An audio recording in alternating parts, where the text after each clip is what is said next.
Some very famous artists have generated a lot of noise from removing their music from streaming platforms. Then, a lot of independent artists followed suit or had questions about it. But is this something you should do? We'll be talking about that today in this episode of the podcast. You're listening to the CD Baby CD Baby CD Baby DIY Musician Podcast.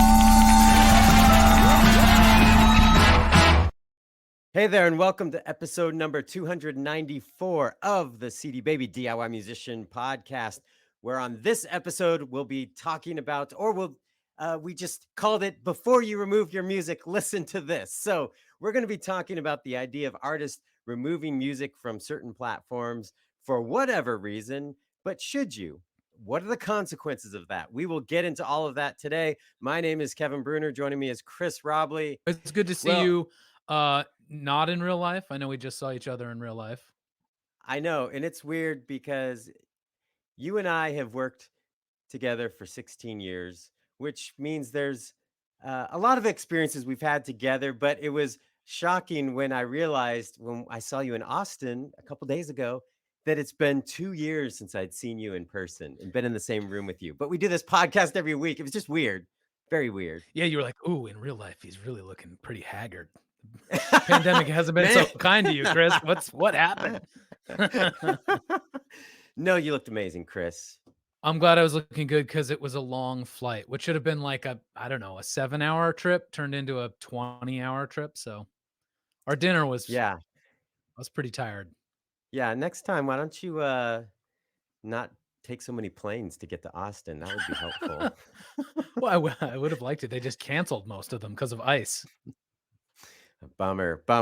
But you know what? As we were in Austin, we were there planning the 2022 DIY Musician Conference that's coming up this summer. But the thing that really jumped out at me, Chris, it's almost a theme for this, is that it's time for us to be together again. And the DIY Musician Conference is back August 26th through 28th.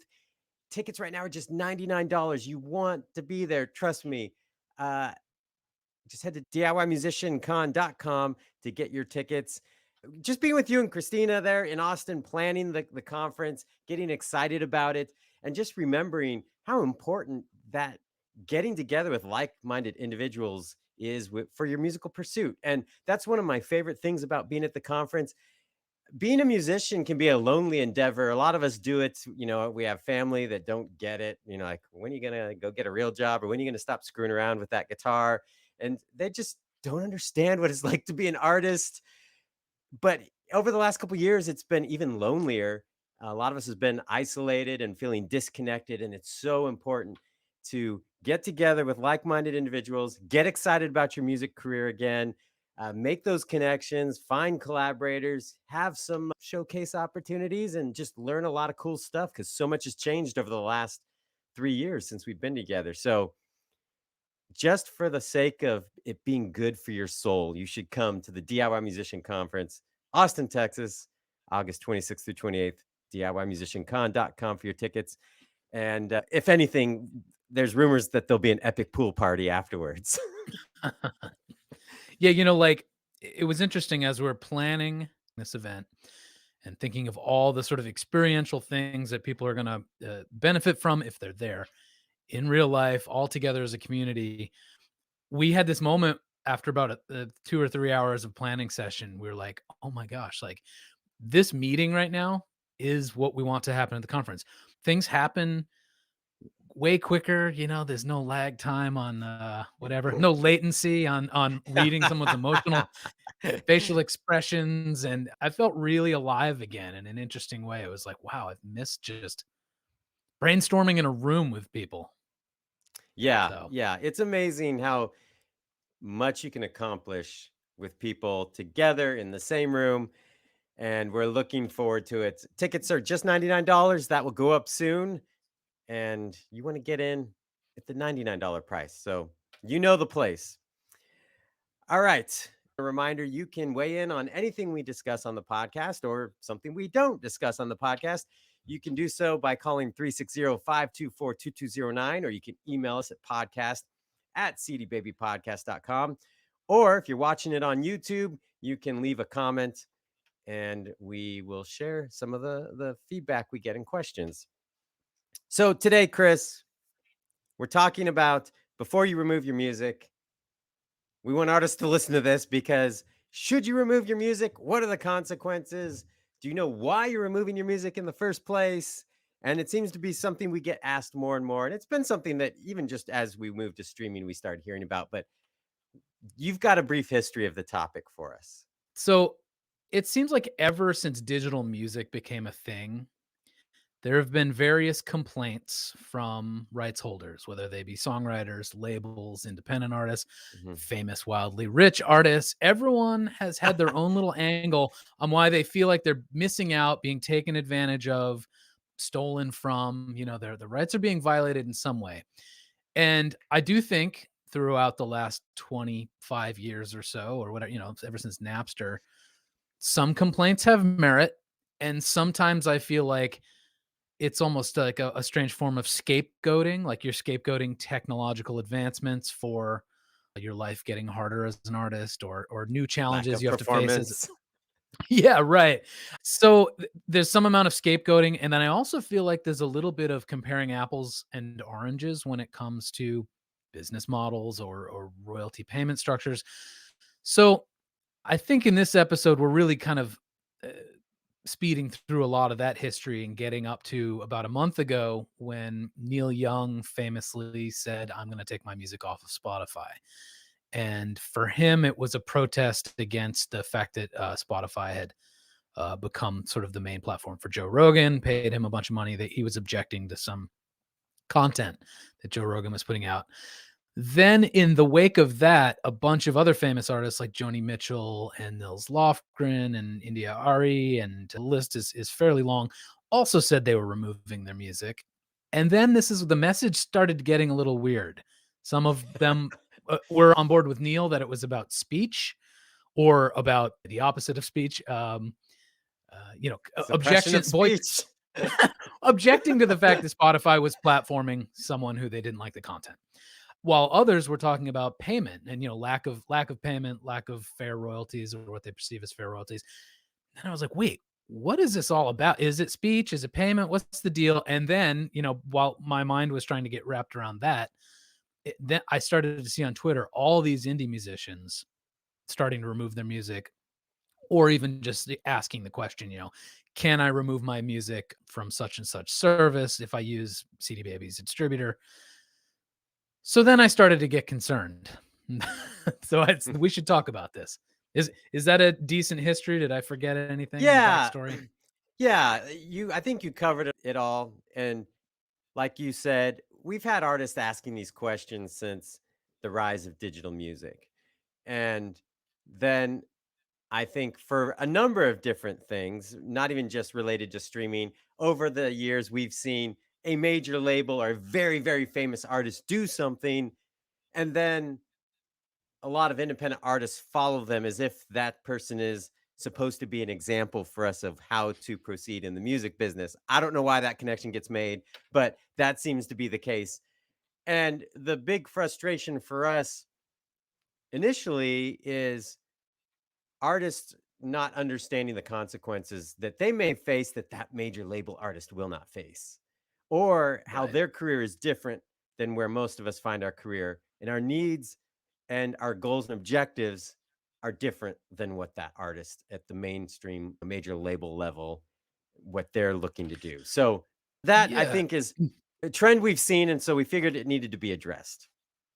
Yeah, and then my concern about this whole topic is that even if you have a clear idea of what you are protesting against, whether it's payment or content or whatever, it's a lot grayer of an area. There's a lot of nuances to the topic. So if you're objecting to, let's say, what you perceive as small payouts, there's a lot of things we need to discuss so that you truly understand whether you should even be protesting in that way. So Yeah. I'm just worried people made a lot of knee jerk reactions and made decisions that they will second guess or regret in 3 months' time. But we'll get into all those. Yeah, this is not a clear cut topic, so your decision should not be knee jerk. And I like what you just said about if you are trying to start a movement to get independent artists to remove their music because of a protest against payments, which I have seen. Probably a low moment was at one of our conferences. Someone from the stage said artists should all band together and remove their music from Spotify, and I'm sitting in the front row dying a thousand deaths. um, Awkward. because, oh yeah, awkward. Because if you are truly protesting the payout structure in streaming, one, does removing your music from Spotify even matter in that sense? Is anyone going to take notice? Two, is the message being sent to the right people? And I don't know if I have a third one. It's just like, what ultimately, what are you trying to accomplish? Like, if you, the knee jerk reaction is what I worry about with most artists. But, one thing that we should say, and through this, we found out apparently CD Baby is the easiest platform if you do want to remove your music from a particular service. Apparently, it's super easy to do. However, once it's removed, it does not go back easily. That's the main issue I want artists to be aware of. Where those major label artists, their music might actually end up back there a few months later, a few weeks later, quietly without making a fuss. But Yeah. it's not as easy for us independent artists. Yeah, well, we have a lot of things to dig into. I think the first question I have is, do these legends even own their catalogs? I don't know in Neil Young's case, but imagine any famous artist says, "I'm moving my music off of Spotify or off of whatever platform." Okay, your music in quotes, is that the music that you put out independently after you were wildly famous because you don't own the rights to what you released under Universal or Capitol Records or whatever? Can you even remove it? Does that mean you're removing like one single that came out like a month ago, but like the stuff that everyone's really listening to, like your old hits, is still up there? Or are you in charge of your whole catalog and you can truly pull it? That's my first question. Like, what is the sort of the severity or the level of commitment you are putting into this boycott? The other thing is, in recognizing that famous artists often don't own their catalog, it also puts into question how they're complaining about royalties, because major labels have been known to do a whole lot of sketchy accounting, or even clear cut accounting that is just not in favor of the artist. So, like, oh, okay, famous artist X says that they make no money from streaming. Well, maybe that's because your label literally takes most of the money. Or maybe you have lots of collaborators and you're splitting it a bunch of ways. So you sort of have to understand the economics. It's very different than a independent songwriter who writes their own music, owns their own master recording, and when they get paid, they truly know what they're getting paid because literally 100% of it goes to them minus any sort of distribution cut. But that's the next thing I have to say is just like, don't always take the complaints of famous people as a reflection of your economic situation. Yeah, there's one thing that you point out there that I think is really important, and a lot of the all artists should remove their music from streaming services mantra out there. Oftentimes I see driven by artists that aren't at the mega star level, but are at a label level, maybe a decent sized label, and they've just signed bad label deals, like saying, "I my song was streamed a million times." I saw this one just a couple weeks ago. "My song was streamed a million times and I only made 50 bucks." Well, you signed a bad deal because even with streaming economics, you should have made, I think it's about $5,000 or something, which isn't what I think artists have in mind when they see a song being streamed a million times, but it's not 50 bucks. The song I have that's done very well, I even have collaborators on where I'm splitting the royalties, and I've made way more than that from that song. So, Yeah. yeah, they got a bad deal. Yeah, so that's one thing, like all these things that oftentimes we tend to look at major label artists and feel like, oh, they're artists. We're in the same boat. And in many cases, at a creative level and how they approach music, there is an enormous amount of similarities. But when it comes to the business side, you got to make sure that they are actually putting their money where their mouth is, because oftentimes they can't even connect the two because it's not their money. Yeah. Well, one thing you mentioned about indie artists, like what is the effect of your boycott, or whatever you want to call it, your protest? Because you probably have a very small listenership if you're a DIY musician. So it's like a drop in the bucket. I would actually say almost the same thing about these super famous people. And I don't mean this to denigrate their music, but I think like Spotify doesn't care. Like, yes, I know that stat came out, 3 months ago that said like catalog releases account for 60 something Mhm. percent of all listening.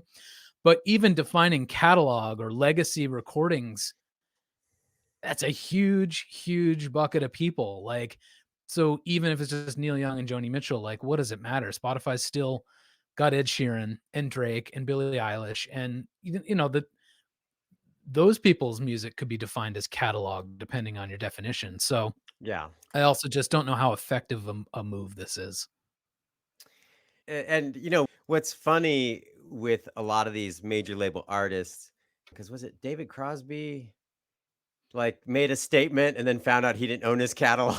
I'm like, a lot of these artists that are major label artists still don't know how the economics of their business work. I think some of them have just gotten so rich, handed over to business managers, and they just give me my $1 million a month allowance and we're good. So manage Right. my Well, money for me. it's weird, like, because someone like David Crosby, Neil Young, Joni Mitchell, yes, I know their listeners, or, sort of the bulk of their demographic has probably moved to streaming platforms at this point. However, that's exactly the demographic that still owns Harvest and Blue on CD and still has a CD player. So the effect of like saying you can't hear my music on Spotify isn't all that drastic when that same listener is like, "Oh, all right, I'll just put Blue on my CD player," as opposed to someone like Billie Eilish or Ed Sheeran or, Lizzo or whatever, someone who's sort of younger, contemporary, has a kind of a new music career. If those people got together and said, "We're off of Spotify," that would be a sign of something, I think, concerning, because that's the exact demographic Spotify really needs to have as loyal subscribers.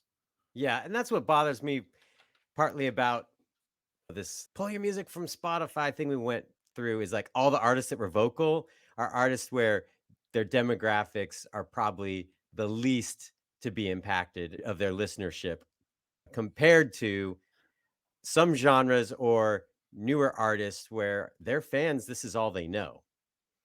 Yeah. And so it's easy for somebody who knows that all their fans have their music on CD to say to take a stand, but for other people that depend on this ecosystem to reach people, it's different.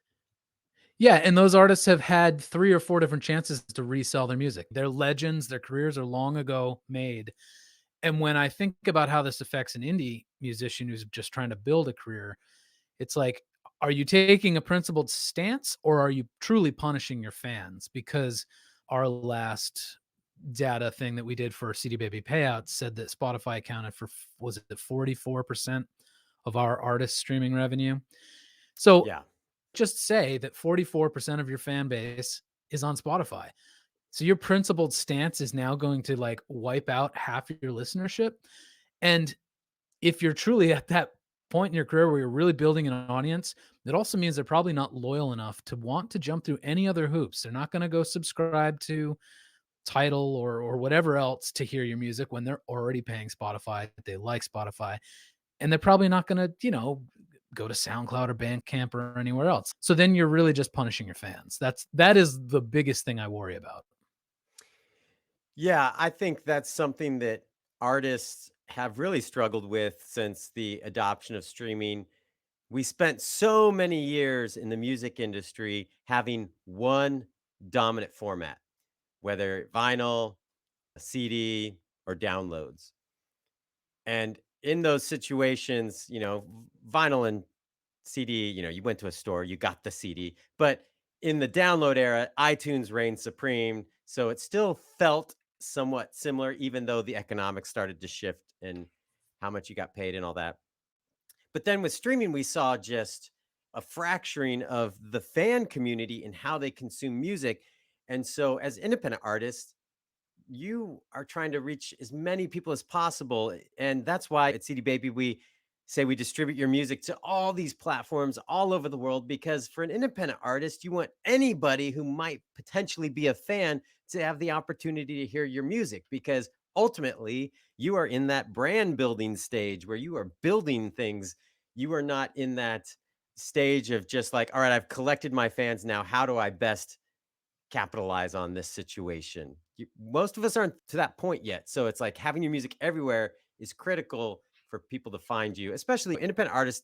When you're doing live shows, it becomes a little bit more obvious to you in the real world when you go to a show and you're talking to people and this person says, "Oh, I'll look you up on Apple Music." Someone else says, "Oh, I just saved you on Spotify. I'll check it out on the ride home." Someone else says, "Oh, we use Amazon," or they say, "Alexa, play this band." You realize very quickly that all those people, it's not like when they don't find you on Spotify, they're going to go, "Oh, wait, I've got Apple Music and I've got Tidal and I've got all these. So if you're on any of these, we're good." It's like, no, that's not how it works.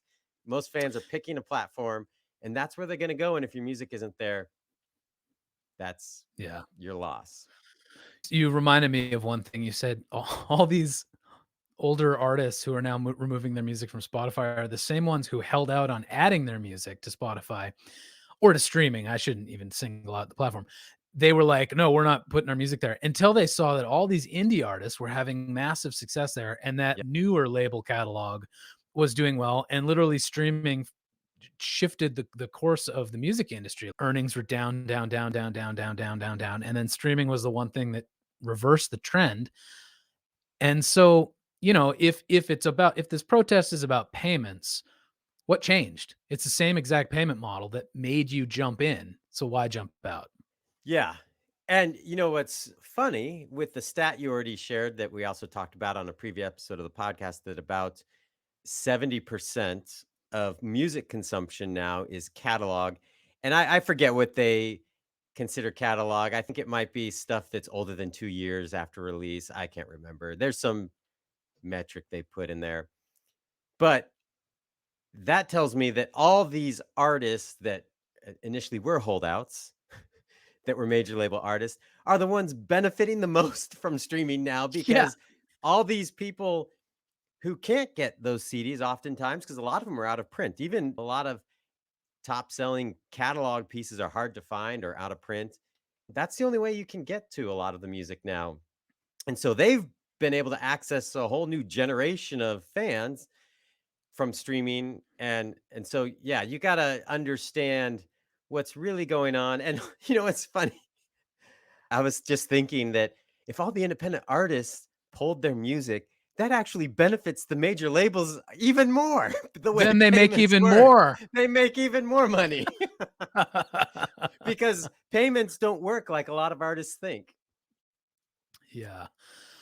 Well, we could just really briefly talk about the speech or content objection and then go to the payments thing, because there's a lot to Yeah. talk about there. But so I'm kind of playing devil's advocate. Like, I can see both sides of it. And obviously I feel like everyone should be empowered to make the decisions they want. And if you truly want to remove your music because you object to some content, cool. However, I'm like, you object to Joe Rogan's content, that was on YouTube for a billion years, right? You know, YouTube has literally like all the content in the world. TikTok has crazy content. Twitter accounts. Like, have you been on Twitter in the last 15 years? Like, I've people, been using Twitter less because it's quite an experience now. I was just like, you're everywhere else where there's objectionable things happening. Did you cancel your cable and internet subscription? Because literally the internet is just full of a billion things you could object to. I don't know why this one platform is drawing the ire in this way.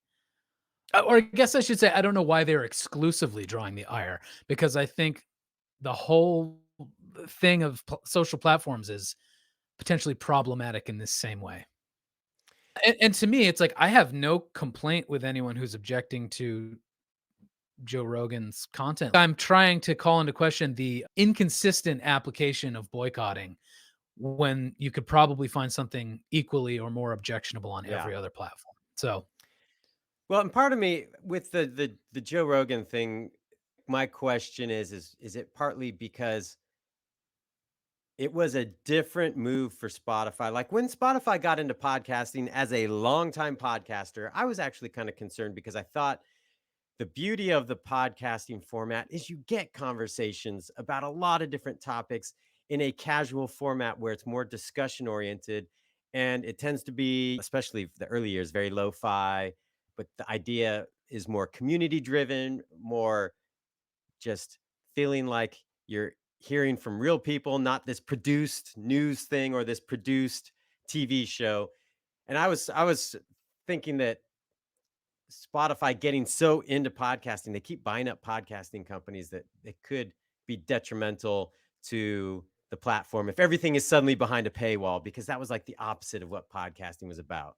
And so to me, that giant investment in that direction, spending a lot of money that wasn't music, I think rubbed a lot of people the wrong way. Yeah, and the more listening people do to podcasts on Spotify, it eats into the share of revenue that can get paid to artists.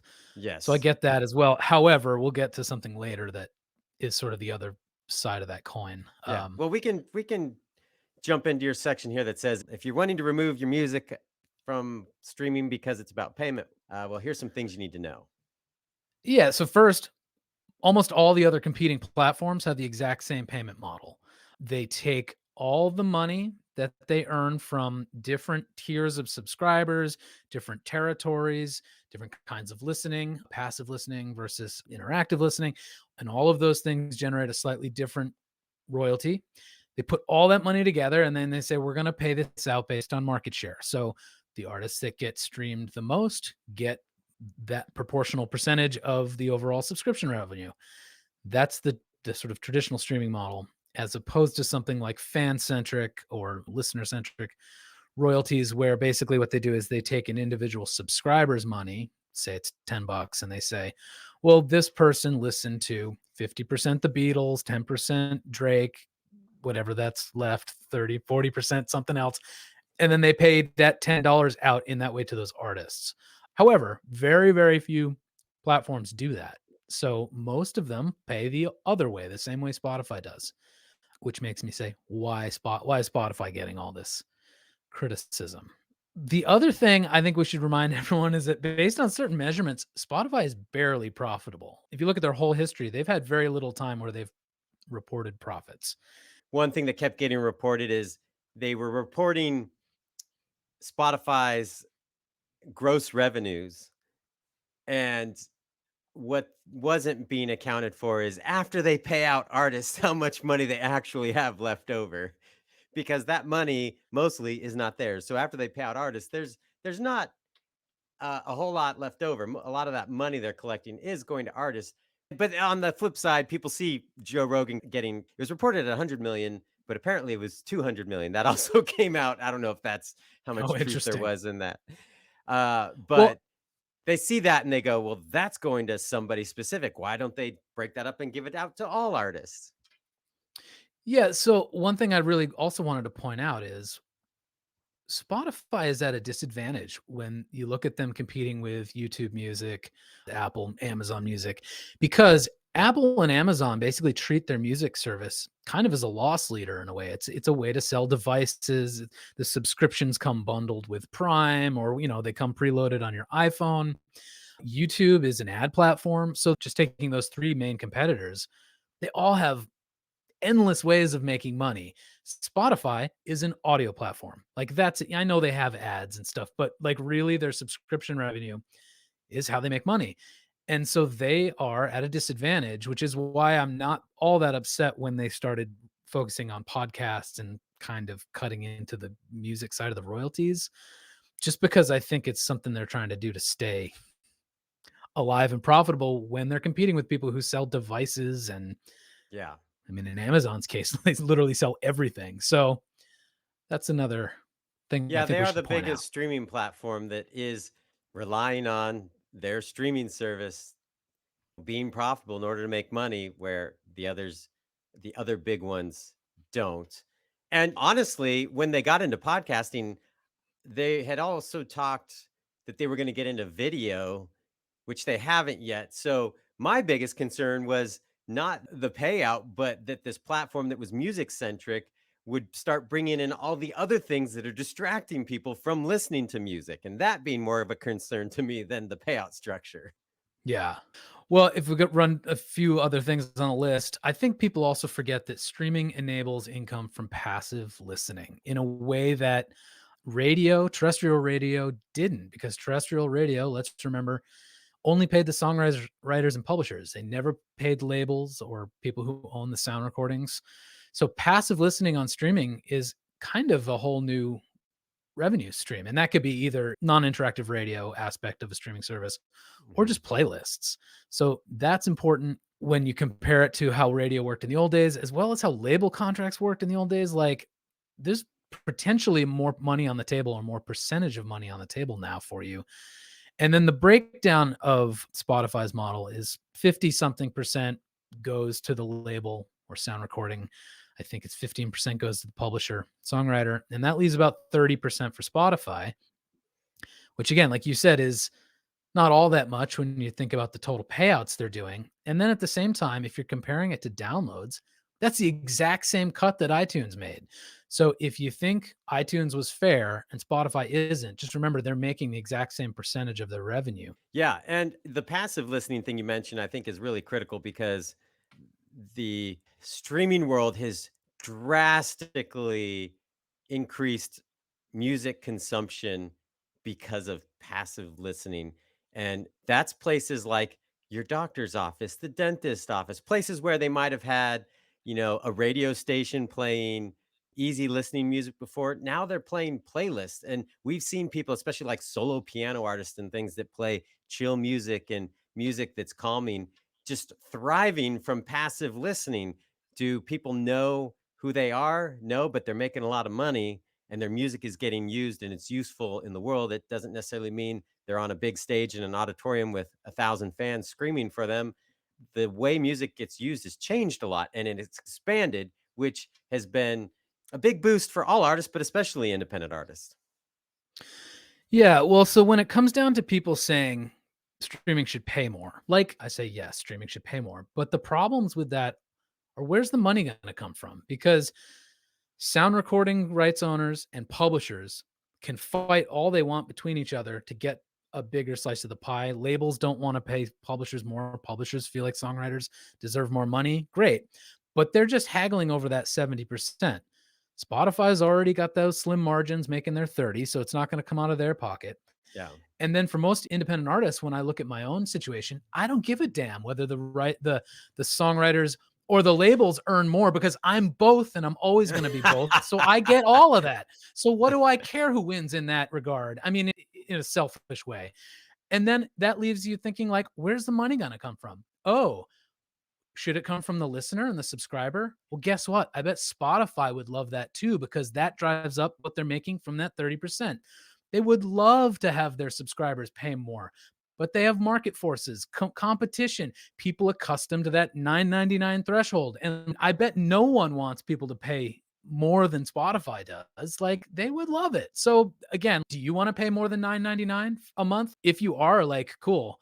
But I just think that's a societal problem. It's a devaluation because there's just an endless supply of music. Blame that on economics, whatever. But like, it's not as simple as Spotify bad. They should pay me more. There's just a lot of other things in the mix. Yeah, the genie's out of the bottle as far as these platforms existing. I don't ever see us going back, and if we do, it's probably some dire world circumstances that cause that to happen. And so I don't want to wish for that to happen and find out, oh, that means the entire world just burned to the ground. And so that's why it went away. And yeah, so I feel like what happened is that with the tech boom, especially when social platforms emerged and apps, the whole app ecosystem, all these people were developing businesses that did not make money intentionally because what they were trying to get, the currency they wanted was users. And then they'd turn and sell this company for $1 billion and maybe it crashes and burns and disappears in a year. They don't care because they got their $1 billion. It feels like that's how a lot of these platforms emerged, that all we got to do is grab users. And so the economics of it are geared towards, you got to grab tons and tons of users as opposed to something that's a little bit more economically balanced because all those tech companies wanted insane instant growth so we could go get tons of cash. That feels like how we've oriented ourselves on a lot of these platforms. And I don't know how you reverse that.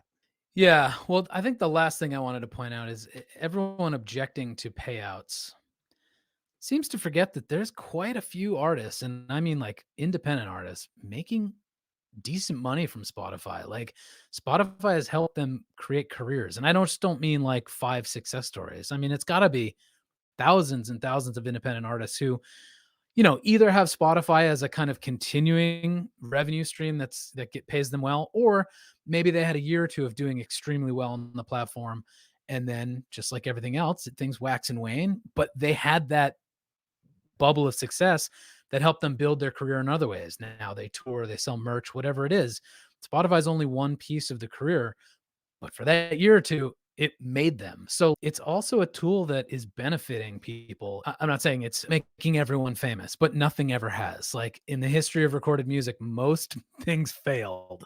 So don't blame Spotify for that. Yeah, and I think what's important is that artists understand that you are in a brand building phase. And as Tom Jackson has said at the DIY Musician Conference when he's done his talk, that major label artists are married to their audience, where independent artists, you are building that relationship. And in context, he's always talking about how a lot of artists see major label artists just standing there giving, a very uninspired performance, and everyone's still going nuts, meaning, oh, as an independent artist, I can go give a very uninspired performance, and people should go nuts. No, those people are just excited to be in the same room with that person. And also, there's usually a $1 billion light show going on to distract. Whereas independent artists, we don't have that luxury.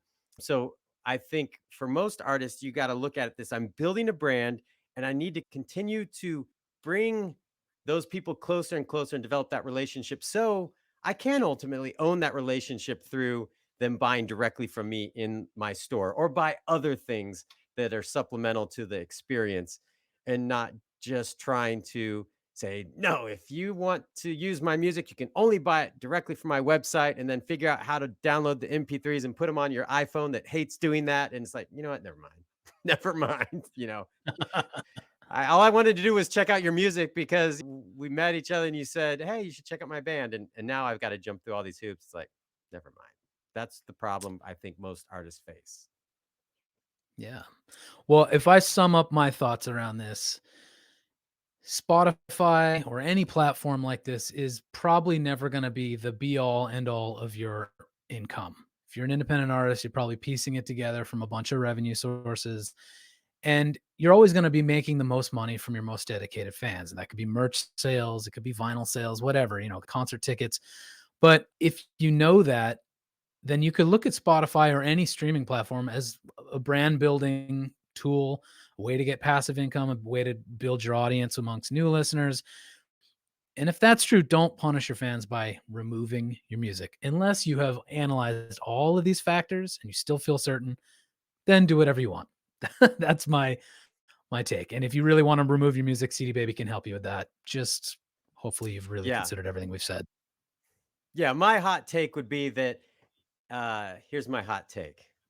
For independent artists, you should be focused on getting your music as many places as possible so anyone in the world can stumble across your music, find it easily, get to it quickly, because the thing you want to make as easy as possible is for people to be able to push that play button. And then you work on building a funnel where they get closer and closer to being that dedicated, diehard fan that will buy straight from you, the artist, and your website.